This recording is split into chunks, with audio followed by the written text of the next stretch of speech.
love it. I mean, I've looked forward to going to work every day of my life. You know, go around and ask other people in their 50s if that's how they felt about it. But every night, every day, every gig I've gone to, I'm like, oh boy, I got to go to work. Not many people, you know, feel that way.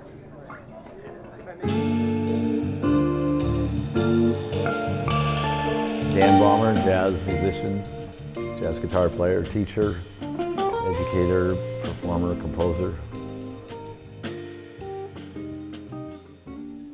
You know, I went to Lewis and Clark and I started teaching here when I was a senior. There was a freshman who came up from California who was a pretty good guitar player. And he's a freshman and I was already an established guitar player in Portland.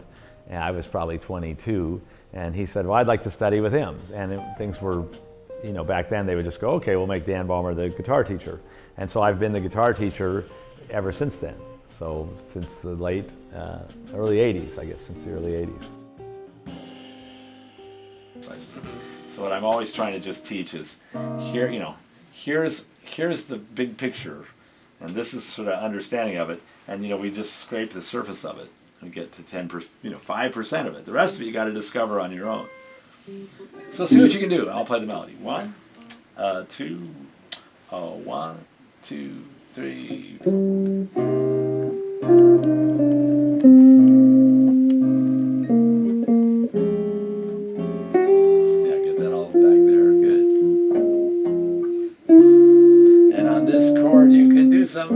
Right. And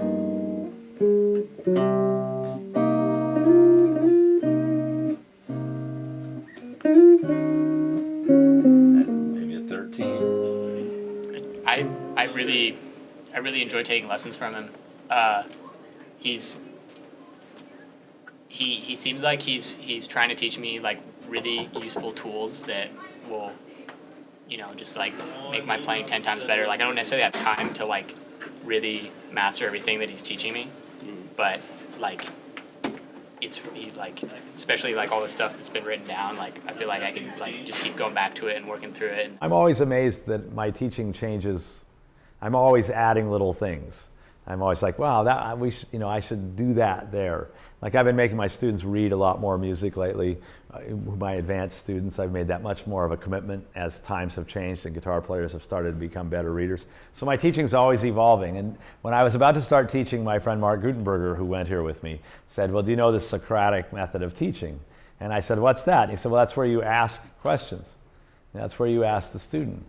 And he said that, and then that's what I've sort of done. That changed my whole life when he said that. I mean, I'm always asking the student everything.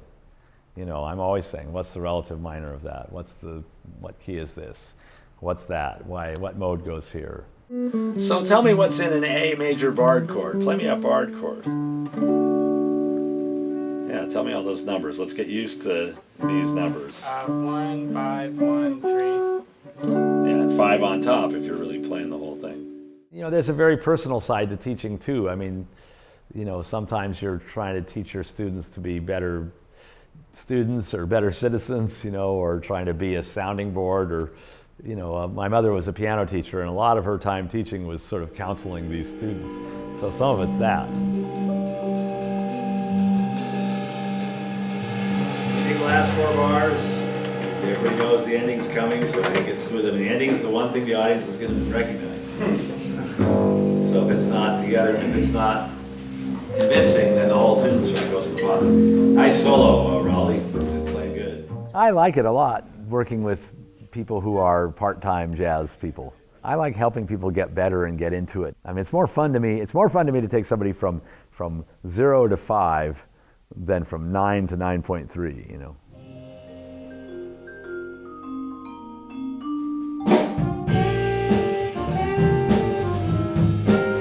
It's a real different thing. Playing in a jazz small group, even a group that's just kind of getting going and we're playing easy tunes, that's hard. It's much easier to have music in front of you. You know, if you're a big band, you show up and you read the charts and there's the intro and there's the end. Here it's like, oh wait, we do that 3 times at the end. Oh wait, do I solo after you? No, are we doing 4s on this one? You know, it's like, there's a whole nother world that I'm trying to get people to understand that's new for most students. And people tend to close themselves off as people. People sort of get more rigid as they go along, and a lot of jazz musicians get more rigid. Well, I just like this, or if it's not swinging, I don't like it, or if it's, and I'm trying to, keep getting more open. So I'm trying to be more open to people, more open to being a better motivator, being a better teacher, being a better musician, trying to be open to the music. I love being a part of this program, and I think I'm pretty right for it. And then, I'm a real, I play around town more than almost anybody.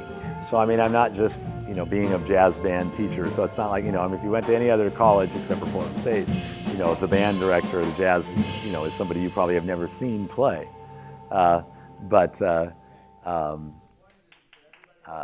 Me, I'm like out there. So I have a certain kind of high-level credibility, and then, this sort of down-to-earth thing we got going here. That sounded better. I would not wait so long, though. Da, ba, da, da, da, da, ba, da. Don't make it quite so dramatic.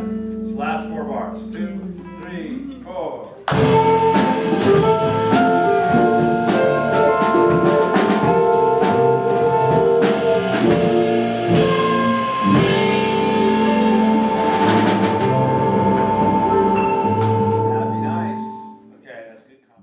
My friend Scott Pemberton, who was a student of mine for a little while and is becoming sort of nationally known as a groove band, funk guitarist, band leader, real kind of creative, innovative player, and he always mentions me when he's interviewed and stuff. And I don't think I taught him much, because he's sort of a free spirit, and which is a great way to be. But what he said is, what you showed me was that it could be done. I see you out there playing, and I saw you doing it. You did it, and that made me think I could do it. So sometimes I think just by being who I am, it shows students, you can become a musician, you can follow your dreams, you can, if you get good enough, you can pursue this thing.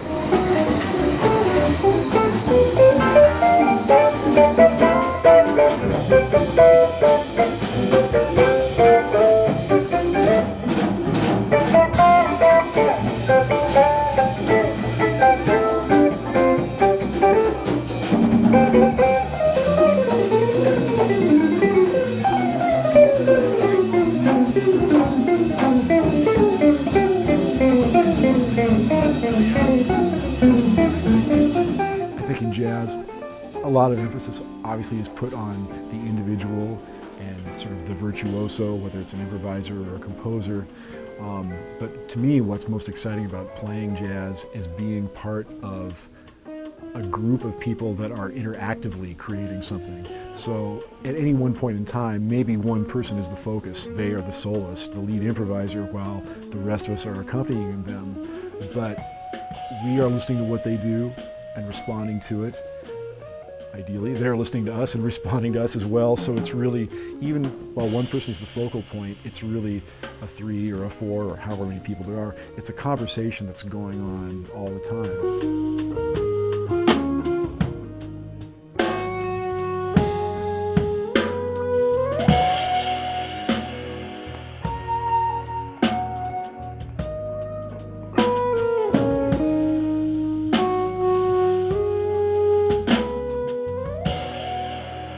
I'm not imitating the drummers or playing necessarily what the drummers on the record are playing. Because what's the point in that? The point is to bring yourself to the music and create a new chemistry, 3 human beings bringing their own experiences together, and sometimes it works and sometimes it doesn't. Sometimes it works really well, but I think to me, that's one of the most important things about playing jazz is to express yourself.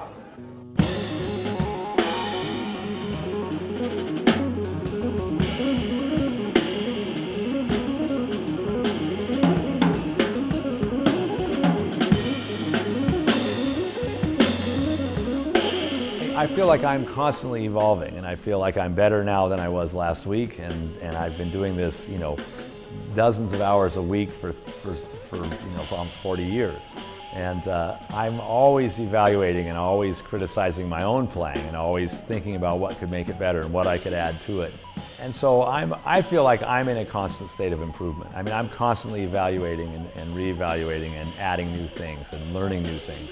And so I hope that exists as kind of a role, kind of a role model to my students. So that they know that that's how I'm thinking about it, and that I'm self-critical, and that I'm, and I think that's how we get better. You have to be, one side has to be, telling you should be doing better, and the other side has to be going, you're doing pretty good,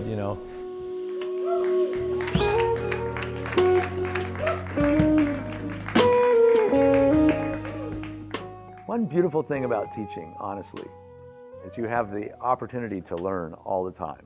And I learn, every month or two in guitar teaching, I'll sort of stumble onto something. Wow, that's great, I'm going to include that. So as a teacher, you have the opportunity to get better at what you do all the time.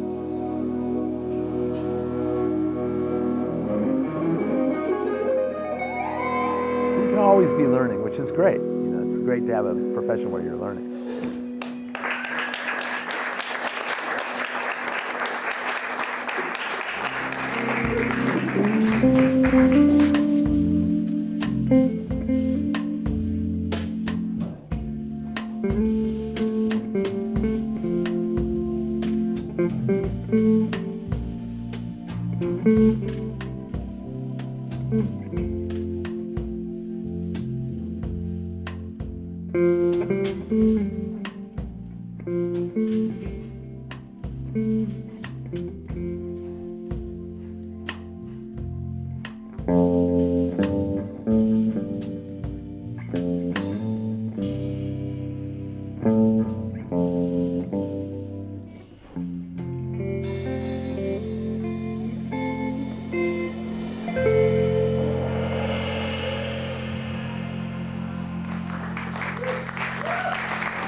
You said yes? Yes! What? That's what I'm talking about. You didn't propose or anything, did you? We haven't had the talk yet. Wow, seriously? When? Just now. Just now? Here.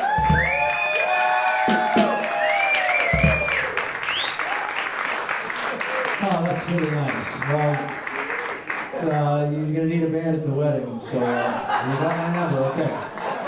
All right, Micheal Raynor, ladies and gentlemen. George Mitchell, a great man.